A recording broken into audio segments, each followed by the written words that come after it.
All right, good afternoon. This is my second to last day in Florida, and I headed toward Miami, but saw that the Everglades were here, and I thought about camping in the Everglades. What a great story that would be. So this is the Ernest F. Coe Visitor Center, Everglades National Park. You see that? Everglades National Park.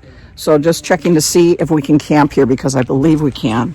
This is kind of the entrance way, and they had this neat information center, so we are going to come up and grill them and ask a bunch of questions. Hi. Hey. My name is Judy, and I have a travel journal out of Wisconsin, and we are pedaling here in the Florida Keys.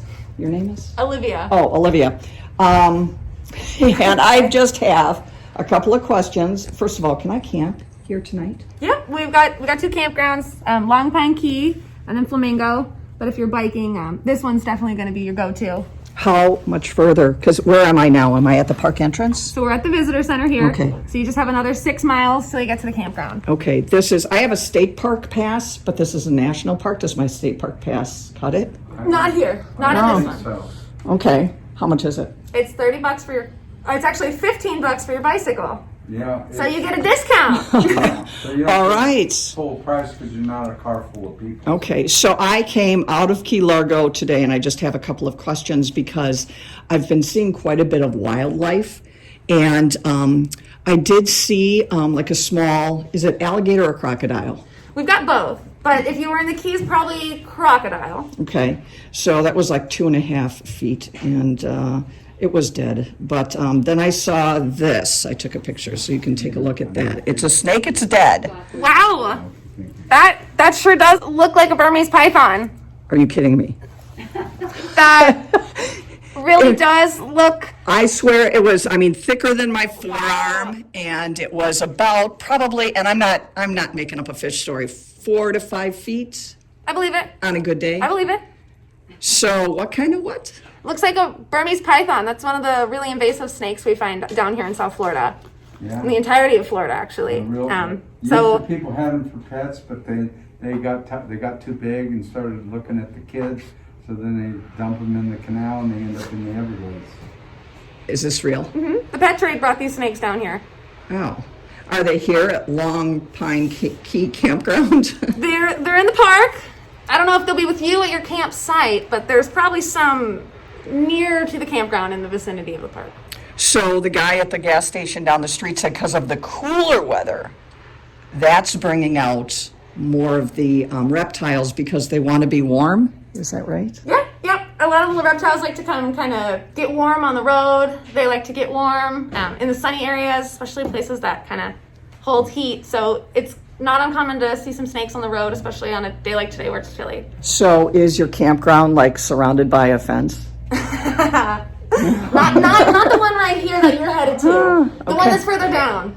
Yeah, the further down, I think it's like 35 more miles. 35 more miles. So Okay. it's a long one. Not that I couldn't do that, but so if I'm on the ground camping tonight and I'm a warm human, is that snake going to crawl underneath my tent to get warm? It could. No, but probably not. Probably not. Like what? Like a 1 in 10 chance that it would? 1 in 1,000. 1 in 1,000. Oh, 1 in 1,000? 1 in 1,000. But you maybe 1 in 10.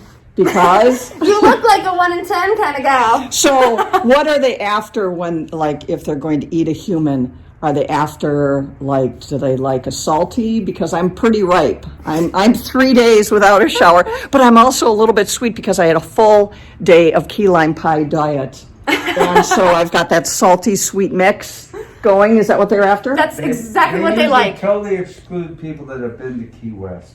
Oh, do they really? Yeah, they really do. So Just because of the key lime. what do they eat? Generally small mammals.